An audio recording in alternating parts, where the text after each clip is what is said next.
तो केंद्र सरकार ने कहा है कि देश में अब तक सामने आए कोरोना संक्रमण केसों में से करीब 30% तबलीगी जमात से जुड़े हुए हैं। सरकार ने कहा कि देश भर में तबलीगी जमात से जुड़े 22,000 लोगों को क्वारंटाइन किया गया है। केंद्र सरकार ने कोरोना वायरस को लेकर ताजा अपडेट जारी करते हुए अहम जानकारियां दी हैं। केंद्रीय स्वास्थ्य मंत्रालय के संयुक्त सचिव लव अग्रवाल के मुताबिक सरकार कोरोना से निपटने की तैयारियों में जुटी है। हर नागरिक की जिम्मेदारी बनती है कि वो कोरोना से लड़ाई के लिए अपनी जिम्मेदारी को समझे। इसी के साथ सरकार ने साफ किया है कि तबलीगी जमात के संपर्क में आने वाले 2200 लोगों को क्वारंटाइन किया गया है। देश में कोरोना वायरस से संक्रमित लोगों की संख्या करीब 3000 पहुंच गई है। इन आंकड़ों को जारी करते हुए स्वास्थ्य मंत्रालय ने बताया कि सरकार संक्रमित लोगों के बेहतर इलाज की व्यवस्था में जुटी है। इस पूरे मामले पर स्वास्थ्य मंत्रालय के संयुक्त सचिव लव अग्रवाल ने कहा कि जो भी हमारी डेथ रिपोर्ट है उनमें ज्यादातर उम्र या फिर अन्य बीमारियां वजह रही हैं। इसलिए हाई रिस्क लोग सरकार के निर्देशों का पालन करें। WHO की रिपोर्ट के मुताबिक एक दिन में 4000 से ज्यादा मौतें हुई हैं। अब तक हमने पाया कि जो भी हमारी डेथ्स रिपोर्ट हुई हैं उसमें एज, एल्डरली पीपल और पीपल हैविंग कोमॉर्बिडिटीज जैसे कि डायबिटीज, हाइपरटेंशन, किडनी इश्यूज और कार्डियक इश्यूज, ये एक हाई रिस्क कैटेगरी मानी गई है। तो इससे संबंधित केसों में आप सबके द्वारा मेरी रिक्वेस्ट यही रहेगी कि जो भी हाई रिस्क लोग हैं वो गवर्नमेंट के द्वारा दी हुई गाइडलाइंस का 100% अमल करें। स्वास्थ्य मंत्रालय ने कहा कि सरकार के कदम सफल साबित हो रहे हैं, लेकिन हम एक संक्रामक बीमारी से डील कर रहे हैं। अगर चूक हुई तो स्थिति खराब हो सकती है। हम सभी को ये कोशिश ध्यान रखनी है कि a chain is only as strong as its weakest link. हम इन्फेक्शियस डिजीज से डील कर रहे हैं तो हमारा कोई भी लिंक वीक ना हो। हमारी जो गाइडलाइंस हैं लॉकडाउन से रिलेटेड, सोशल डिस्टेंसिंग से रिलेटेड, हमारी जो एडवाइस है in terms of respiratory hygiene, hand hygiene और साथ में एनवायरमेंटल हाइजीन, उसका हर तरीके से हर जगह पर समानता से अमल होने पर ही हम इस लड़ाई से जीत सकते हैं।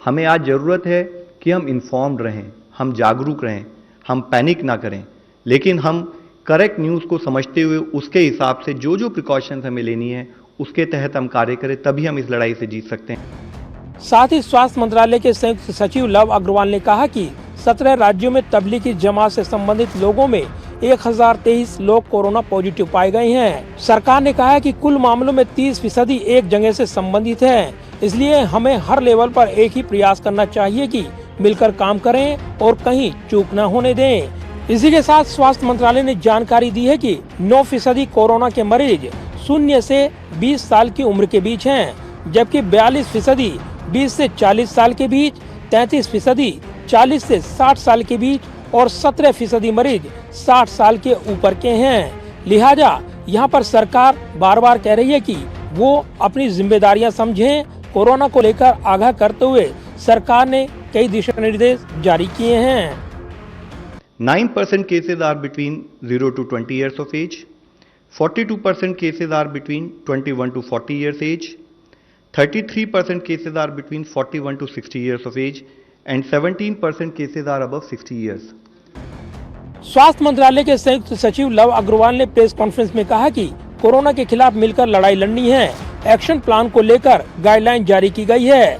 मुंह ढकने को लेकर भी एडवाइजरी जारी की गई है। टेस्टिंग बढ़ाने पर हमारा जोर है।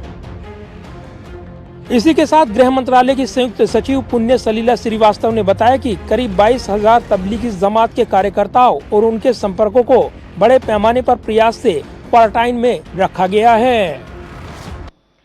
जो मेरे कलीग ने तबलीग जमात वर्कर्स के बारे में बताया उसमें मैं बस इतना ऐड करना चाहूँगी कि एक मैसिव एफर्ट के थ्रू लगभग 22,000 वर्कर्स और उनके कॉन्टैक्ट्स को आज की डेट में क्वारंटाइन कर दिया गया है। स्टेट गवर्नमेंट्स भी अपने हेल्थ केयर प्रोफेशनल्स और फ्रंटलाइन वर्कर्स की सेफ्टी को बढ़ाने में जुटी हुई हैं। तो मेरी आशा है कि इन सब मेजर्स से हमारा लॉकडाउन इफेक्टिव रहेगा और हम मिल करके कोविड की चेन को तोड़ने में कामयाब होंगे। जानकारी ये भी आ रही कि भारत में कोरोना को लेकर इसका चरम अप्रैल के अंत और मई के पहले हफ्ते में आ सकता है। हालांकि उम्मीद की जा रही है कि भारत में चरम का आंकड़ा यूरोप या अन्य देशों की तरह बहुत अधिक जाने की संभावना नहीं है। जाहिर है देश में लॉकडाउन के बीच कोरोना वायरस के खिलाफ बड़ी लड़ाई जारी है और केंद्र सरकार समय समय पर आवश्यक दिशा निर्देश भी जारी कर रही है। कैमरामैन मनोज कोहली के साथ प्रदीप कुमार, टोटल न्यूज, दिल्ली।